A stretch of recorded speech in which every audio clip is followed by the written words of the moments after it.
Hello, ഇന്ന് നമുക്ക് ഒരു വെണ്ടയ്ക്ക മോര് കറി എങ്ങനെ വെക്കാമെന്ന് നോക്കാം. ഒരു നാടൻ കറിയാണ്.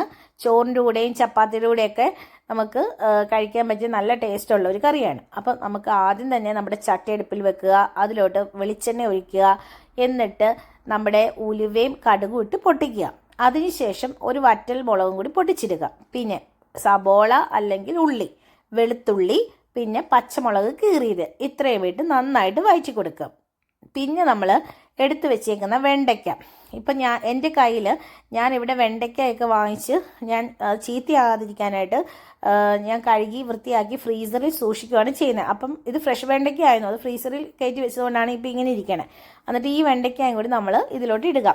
വെണ്ടയ്ക്ക ഇട്ട് കഴിയുമ്പം വെണ്ടയ്ക്ക നമ്മൾ എപ്പോൾ കറി വെച്ചാലും അത് അതിൻ്റെ ഈ ഒരു സ്റ്റിക്കി ലെവലിൽ വരുമല്ലോ, അപ്പോൾ ഒരു വഴവഴുപ്പ് കണക്ക് വരുമല്ലോ. അപ്പോൾ അതുകൊണ്ട് നമ്മളത് നന്നായിട്ട് തുറന്ന് വെച്ചിട്ട് നന്നായിട്ട് വഴറ്റിയെടുക്കണം.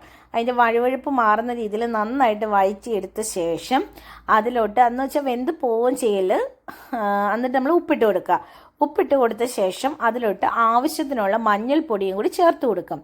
എന്നിട്ട് നന്നായിട്ട് ചെറുതീയിൽ, തീ കൂട്ടി വെക്കൽ സിമ്മിലിട്ടിട്ട് നന്നായിട്ട് സമാധാനത്തോടുകൂടി ഇളക്കി അത് സാവകാശം വേവാനായിട്ട് വെക്കുക.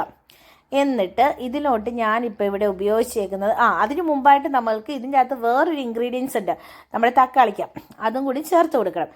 തക്കാളിക്കായും കൂടി അരിഞ്ഞു വെച്ചത് ഒരെണ്ണം ചേർത്ത് കൊടുത്തിട്ട് ആ തക്കാളിക്കായും കൂടി നന്നായിട്ട് മെൽറ്റ് ആവണം. ആ തക്കാളിക്കയും ഇതിൽ കിടന്ന് വെണ്ടയ്ക്കയിൽ കിടന്ന് മിക്സായി ആ മഞ്ഞൾപ്പൊടിയൊക്കെ ആയിട്ട് മിക്സായി നന്നായിട്ട് മെൽറ്റായ ശേഷം ഇനിയാണ് ഇതിലോട്ട് വേണ്ട പൊടികൾ.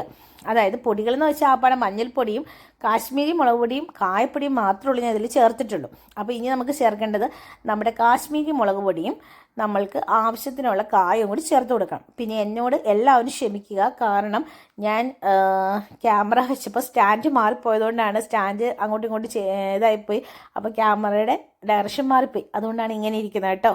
എന്തായാലും പൊടികൾ ഇടുന്നതും ഇൻഗ്രീഡിയൻസ് ചേർക്കുന്നതെല്ലാം കാണാൻ പറ്റും. പിന്നെ ഇതിലോട്ട് നമ്മൾക്ക് ആവശ്യത്തിനുള്ള കറിവേപ്പില ചേർത്ത് കൊടുക്കാം. കറിവേപ്പിലയും കൂടി ചേർത്ത് കൊടുത്ത് ഇപ്പോൾ നമ്മുടെ ഇതെല്ലാം കൂടി മിക്സായി മസാല എല്ലാം സെറ്റായി. ഇനിയാണ് ഇതിനകത്തോട്ട് വേണ്ട നമ്മുടെ മോര് ചേർത്ത് കൊടുക്കേണ്ടത്.